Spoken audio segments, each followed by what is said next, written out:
But right now, we've got Matt Campbell with the El Martillo Racing team, the only North American team to finish the Dakar Rally this year, and this is part one of two. We're going to get on to the second part of this next week on the Down and Dirty Radio Show, but right now it's Matt Campbell with El Martillo Racing. All right, we're here with Matt Campbell of El Martillo Racing. How's everything going, Matt? Oh, great. It's a nice sunny day up here in Calgary. Well, and speaking of Calgary, I know the big thing that stands out about your race program and your Dakar program to me is I know you've been really big to embrace the concept. I know you've got the Canadian flag, the Mexican flag, the American flag. You pretty much represent North America on your race vehicle. Yeah, absolutely. We call it the NAFTA Team. And how did that come about with you? I know, and obviously Dakar. We'll talk about that in a minute. But how did that come about, and you embracing all of North America with your race program? Because I know you've got operations spread pretty much. Obviously, you're in Canada, down to Mexico, and everything in between. Yeah, well, my business is primarily in Western Canada, but it gets pretty cold up here in the winter, and I started fishing down in Mexico, a long time ago. So, you don't have to chop through 3 feet of ice to go fishing there, and that kind of was what interested me. So, I ended up living half the year in Los Cabos, Mexico. So, naturally, I used to race cars when I was a kid, but, I kind of figured out, and I had a decision to make, did I want to be a businessman or a broke-ass car racer, and I chose to spend my time on my business and, roll ahead a few decades, and I'm down in Los Cabos a lot, and the off-road racing scene there is pretty active, and it was a Southern California guy that actually got me back into it, and we just took it from there, and I started racing razors down there just for a laugh, and got tired of eating dust, so of course we started upping the equipment and the horsepower, and pretty soon we're racing Class 1s off-road in Baja. Well, and I know, me, being, in the United States, and, mostly what we hear about is the Best in the Desert series and obviously the Score series. But I know, down there in southern Baja, there's a huge series down there with a ton of entries. Yes, there are. Sometimes we'll see as many as 100 cars in a race. So it's pretty active, and it's a lot of fun. They aren't too long, 200, 300, 400 kilometers, let's say 200 miles, 250 miles. So they're kind of one-day events, unlike, say, the 1,000. There's a class for every budget, and that's the beauty of down there too. And of course, the fan support is huge. There's tens of thousands of people out watching the races down there. Yeah, and you talk about off-road racing and Baja, Baja California, Mexico, and it truly is. I mean, the sport down there. I mean, that's, you go down there and off-road drivers are celebrities. Yeah, and a lot of the guys there are very good drivers too. A lot of them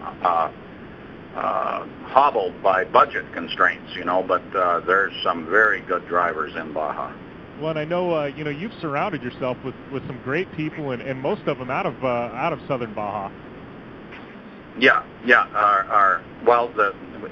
If we talk the Dakar, we built a special car to handle the Dakar, and it's a 3-seater. And my two partners, my co-driver and navigator, are both Mexican fellows, young guys from Cabo, and so. But very experienced and very resilient off-road professionals. They can take the whoopings. They can take the heat. They can take the tough conditions that both Baja and Dakar present you. And if you haven't had a lot of tough days in your life, it would be quite a shock to a lot of people to endure what we endure. Both in Baja and Dakar. Well, and how did Dakar come about? Because, there's a lot of, me included. I mean, I raced a trophy truck. Obviously, you raced a Class 1 there in Southern Baja. But, how did Dakar come about? Because, me, that's such a huge stepping stone for me to look at, and I wouldn't even know how to approach it, to be honest with you. How did Dakar come about with you and your race program? Well,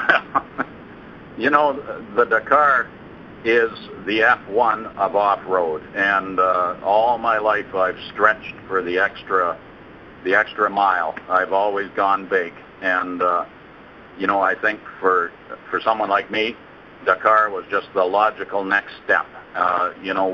We won the championship in Baja California, Class 1 Unlimited, and next step, I mean, we could have looked at the Baja 1000, but I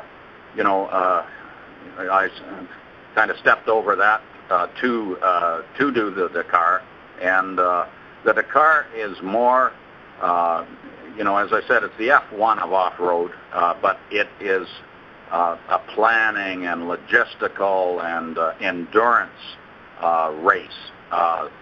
There's a lot more to it than just being a good driver, and I'm not the best driver in the world, of course not. I'd be, you got to be 28 years old or something to be in that category. But the Dakar presents a whole different set of challenges. And if you look at the winners in Dakar and look at the ages, there's none of them under 30. They're all over 40 and 50 even. So it's a lot of the game there in the Dakar is between your ears.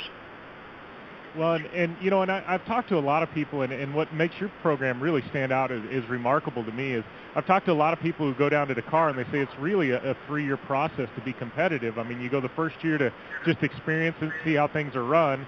Year 2 is to get involved and actually, race, and then year 3 is when you're actually competitive. Well, you guys, I mean, last year you guys had a remarkable result, ended up finishing the rally, I believe. Yeah. No, in fact, we're kind of proud of that. We're the only North Americans to finish the race, but and that's in spite of we had 3 complete clutch failures in the field, and we had to. That's a rear-engine car. Had to change 3 clutches in the desert. It was unbelievable headaches, but we toughed it out and we got it done, and that's a credit, of course, to the the organization of the team and quite frankly my co-drivers. It's not easy to change a clutch in the desert.